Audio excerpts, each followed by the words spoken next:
हमारे जीवन में भगवान ने ही हमें ऐसा बनाया है कि हम सब में कुछ खूबियाँ और कुछ खामियाँ होती ही है।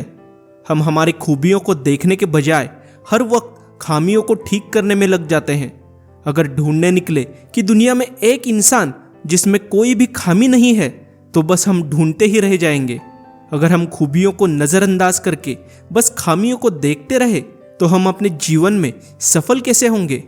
मैं ये नहीं कह रहा कि खामियों पे काम ही नहीं करो, पर जो खूबियाँ है उसको पहले तराशो, फिर खामियाँ सुधारने में वक्त लगाओ।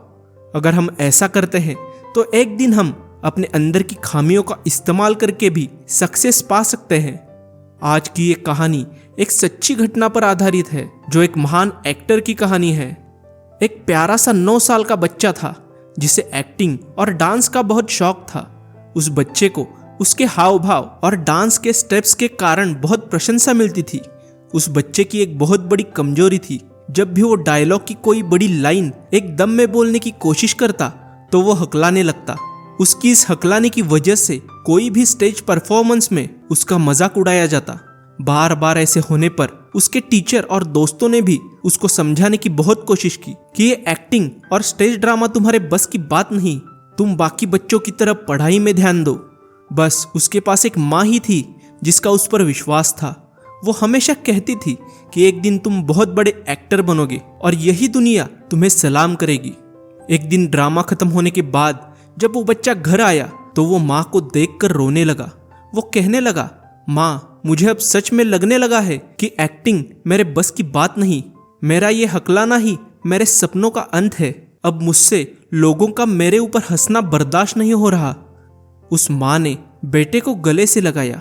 माँ बोली, मैं जानती हूँ कि तुम्हारे अंदर हकलाने की खामी है, पर मैं ये भी जानती हूँ कि तुझमें उससे ज्यादा एक्टिंग और डांस की खूबी है। तुम बस अपनी एक्टिंग और डांस को तराशने में लग जाओ और बाकी सब भगवान पर छोड़ दो। थोड़े दिनों के लिए स्टेज ड्रामा बंद कर दो। उसके बाद 1 साल तक वो बच्चा अपनी डांस और एक्टिंग की प्रैक्टिस सुधारने में लग गया।